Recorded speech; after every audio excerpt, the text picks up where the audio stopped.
జానకి పరిణయం ఫిబ్రవరి 2 నుంచి సోమవారం నుంచి శనివారం వరకు సాయంత్రం 6 గంటలకు మీ ఈటీవీలో.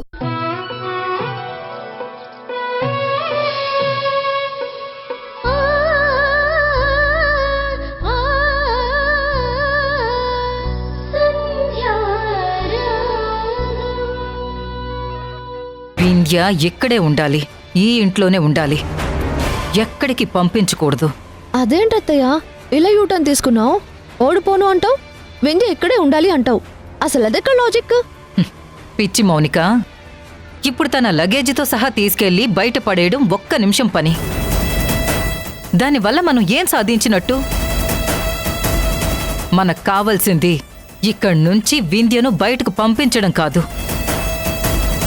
వింధ్య తనంతట తానుగా ఈ ఇంట్లో నేను ఉండను అని చెప్పి ఏడ్చుకుంటూ వెళ్ళిపోవాలి. తనని నేను తిట్టను, కొట్టను, పల్లెత్తు మాట కూడా అనను. వింధ్య ఈ ఇంటి నుంచి వెళ్ళిపోవాలి. ఈ రోజు నుంచి వింధ్యతో ఎవ్వరూ మాట్లాడకూడదు, చివరికి పనివాళ్లు కూడా పలకరించకూడదు. ఆవిడేదో తన స్నేహితురాల్ని తీసుకొచ్చి ఇక్కడే ఉంటానని చెప్పి నా హక్కు అని మాట్లాడింది కదా, ఉండనిద్దాం.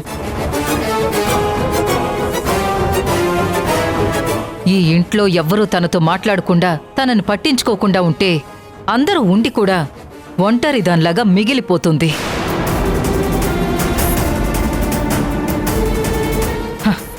ఎందుకు అసలు ఈ ఇంట్లో ఉండాలి అన్న డిప్రెషన్ తోటి తనంతట తానే పారిపోతుంది ఈ ఇంట్లో నుంచి. ఆ సంధ్య వింధ్యం తీసుకొచ్చి బలవంతంగా ఈ ఇంట్లో పెట్టొచ్చేమో కానీ సంతోషంగా ఉండేలాగా చూడలేదు. ఇంట్లో అత్తయ్య మాట్లాడక, మామయ్య మాట్లాడక, కట్టుకున్న భర్త మాట్లాడక, చివరికి పనివాళ్లు కూడా పట్టించుకోకపోతే ఆ నరకం ఎలా ఉంటుందో నేను చూపిస్తాను. నా హక్కు అని వచ్చిన వింధ్య ఈ అత్తారింట్లో ఎన్ని రోజులుంటుందో నేను చూస్తాను. దీన్నే సహాయ నిరాకరణ అంటారు. సూపర్ అత్తయ్య. పట్టించుకోకుండా పక్కన పెడితే అదే పిచ్చిదై పారిపోతుంది. మనం బలవంతంగా బయటకు గెంటేయడం కంటే కూడా ఇలా అవాయిడ్ చేస్తే రిజల్ట్ చాలా స్ట్రాంగ్గా ఉంటుంది. సూపర్. ఈ రోజు నుంచి నువ్వు చెప్పినట్టు ఎవ్వరం తనతో మాట్లాడం.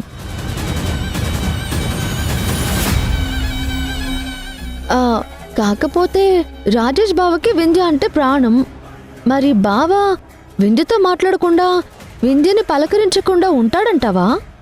వాడు నా కొడుకు. ఎట్టి పరిస్థితుల్లో వాణ్ణి వింధ్యని కలవనివ్వను. అసలు వాణ్ణి వింధ్యతోనే మాట్లాడనివ్వను.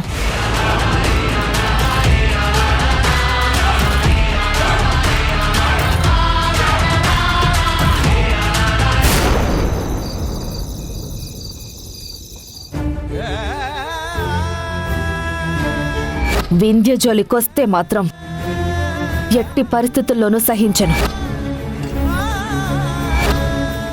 మమ్మల్ని ప్రశాంతంగా ఉండనివ్వు మహాతల్లి.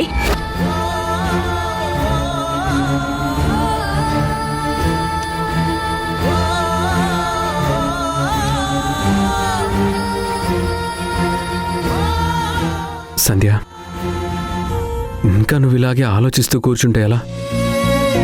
అవతల వింధ్య జీవితం ఏమైపోతుందో ఏంటో. వింధ్య నువ్వు ఇంట్లో వదిలేసి వచ్చానని అనుకుంటున్నావు, కానీ తనని సమస్యల వలయంలో వదిలేసి వచ్చావని నువ్వు మర్చిపోవద్దు. ఏం మాట్లాడుతున్నారండి? అంతేకాదు సంధ్య, రాజేష్ సపోర్ట్ లేకపోవడం వల్లే వింధ్య అలా ఒంటరిదైపోయి ఉంటుంది. తనని ఇంట్లో వాళ్ళు ఎంత బాధ పెట్టుంటే ఆత్మహత్య చేసుకోబోయి ఉంటుంది చెప్పు. సమయానికి నేను వెళ్ళాను కాబట్టి వింధ్య ఇంకా మన మధ్య ఉంది. నువ్వేదో చెప్పడం వల్ల, మాట్లాడడం వల్ల వింధ్య ప్రస్తుతానికి ఆ ఇంట్లో ఉండొచ్చేమో, కానీ ఖచ్చితంగా వింధ్య అక్కడ సంతోషంగా ఉండదు. నాకు వాణి గారి గురించి బాగా తెలుసు. తను ఎంత మంచిదో అంత చెడ్డది కూడా.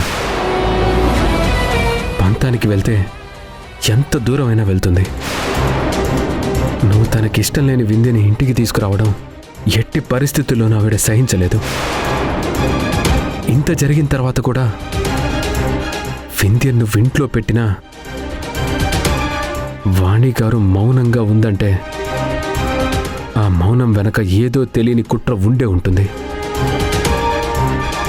అంత ఈజీగా వింధ్యను వదిలిపెట్టదు. ఈ పాటికి ఏదో ఒక ఆలోచన చేసే ఉంటుంది.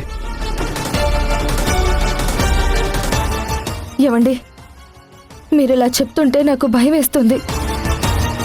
అంటే వింధ్య అక్కడ సంతోషంగా ఉండదా? ఎలా ఉంటుంది సంధ్య? నువ్వేదో చెప్పడం వల్ల వాణి గారు భయపడే రకం కాదు.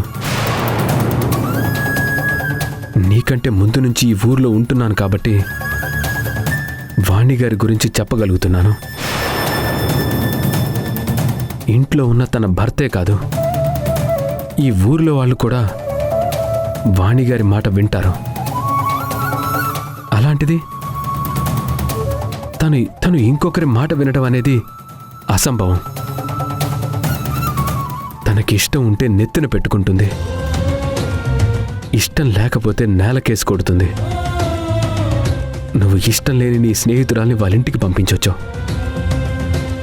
తను ఏం చెయ్యాలనుకుంటుందో వాణి గారు ఈ పాటికి ఆలోచించే ఉంటారు. జాగ్రత్త సంధ్య, నువ్వు చెప్పిన మాటే నీకు చెప్తున్నాను. నీ స్నేహితురాలు నిన్ను నమ్ముకొని ఇక్కడికి వచ్చినప్పుడు తన మంచి చెడ్డలు చూసుకోవాల్సిన బాధ్యత నీపై ఉంది. వింధ్య జీవితాన్ని కాపాడుకో. ఏమండి, నా గురించే కాదు, నా స్నేహితురాల గురించి కూడా మీరెంతగా ఆలోచిస్తున్నారు. మిమ్మల్ని వింధ్య ఎన్ని మాటలన్నా మనసులో ఏది పెట్టుకొని మీ గొప్ప వ్యక్తిత్వాన్ని నేనెప్పటికీ మర్చిపోనండి. సంధ్య, తను నన్నన్నా పర్లేదు కానీ నిన్నంది. అయినా నువ్వే నీ స్నేహితురాల్ని క్షమించినప్పుడు నీ భర్త అయిన నేనంత తప్పులు ఎవరైనా చేస్తారు. జరిగిందేదో జరిగిందని వదిలేశాను. నువ్వు సంతోషంగా ఉండాలంటే నీతో పాటు నీ స్నేహితురాలు కూడా ఆనందంగా ఉండాలి. అక్కడ వింధ్య సమస్యల్లో ఉంటే ఇక్కడ నువ్వు ప్రశాంతంగా ఉండవని నాకు బాగా తెలుసు. అందుకే మన కోసం చెప్తున్నాను. వింధ్య ప్రమాదంలో ఉంది, జాగ్రత్త.